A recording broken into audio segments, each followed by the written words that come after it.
Today I'm making homemade soup dumplings. This is gonna be good.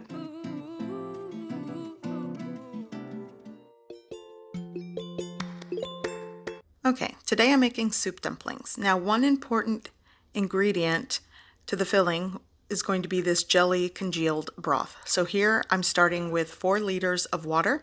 To that, I'm going to add a 3-pound chicken. This is a whole chicken.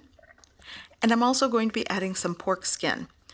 Now, this was the pork skin that came on the chunk of pork meat that I purchased from the grocery store.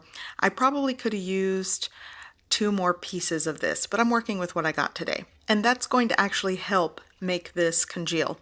So now I'm adding some green onion, 5 cloves of garlic with the skin on, peppercorns, these are black peppercorns, and you can add ginger to this, but I'm going to use the meat for flautas, so I skipped on the ginger today.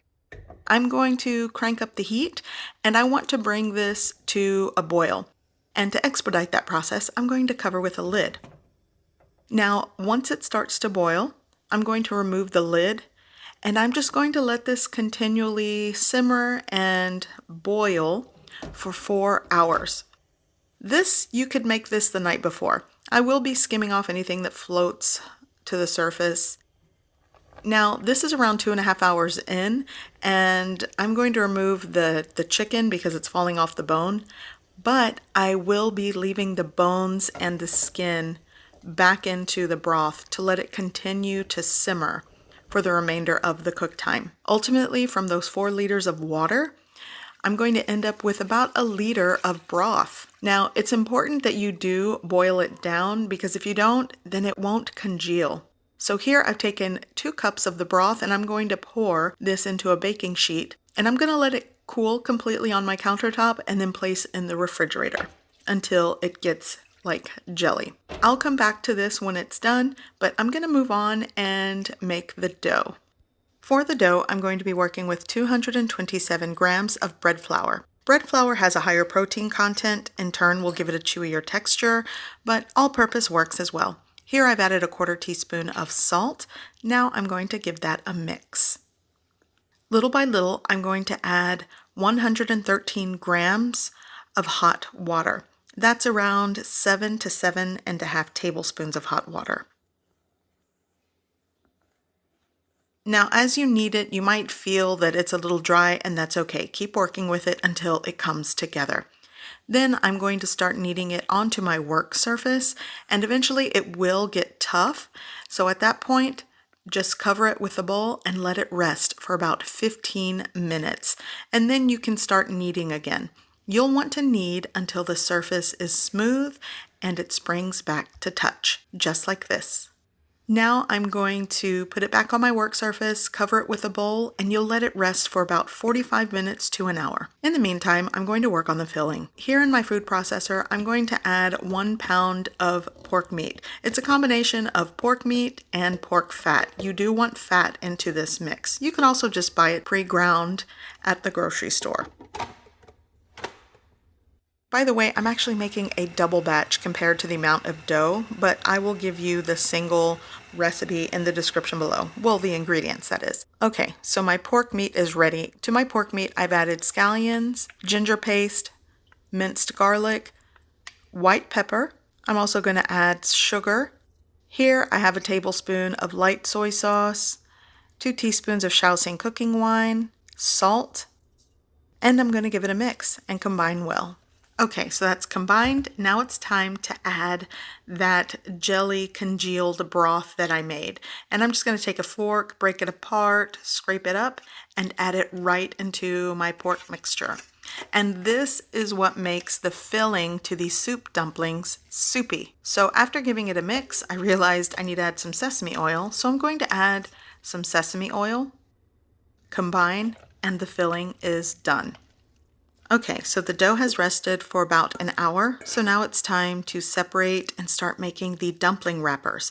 So I'm just going to roll it out into a long piece and then cut that in half, roll the half out into a log shape, and then I'm just going to start cutting small portions, and this is what's going to make the dumpling wrappers. So for this dough, I created 18, and that may differ. You could probably get 20 to make if you make them smaller. So I floured my work surface, give the dough piece a press, and now I'm just going to take my rolling pin and just move it into a circular motion, and I'm going to start from the center and roll out.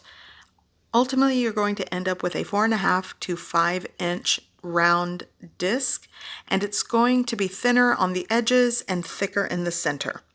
So here we go. Now I'm going to add my pork filling mixture. Try not to overfill, which I'm guilty of, and then you're just going to pleat the outer edges as you turn and pleat, turn and pleat. Eventually you'll end up with this cute dumpling, and I know I'm a work in progress here with my dumpling wrapping skills. So then you're just going to gather the pleat and twist to secure it right in the center, and then you have this cute, adorable soup dumpling, and repeat the process.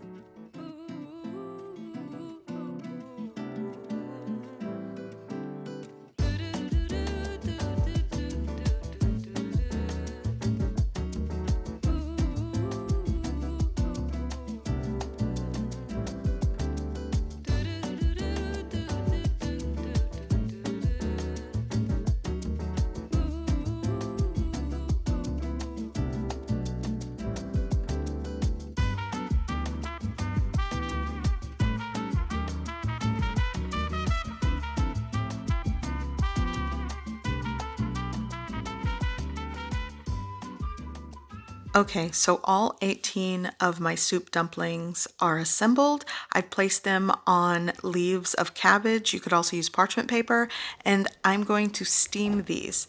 Now, I thought I was going to use all 3 tiers of my steamer basket here, or my steamer pot, but I ended up using 2. So I'm just going to cover this with a lid and let the dumplings steam for somewhere between 10 to 13 minutes. And then your soup dumplings are ready.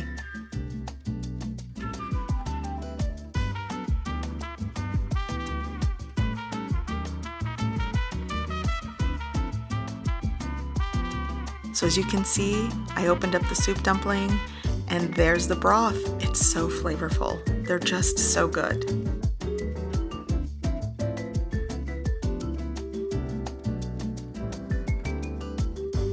So I did not make a traditional dipping sauce for this, and I will put what I made in the description below.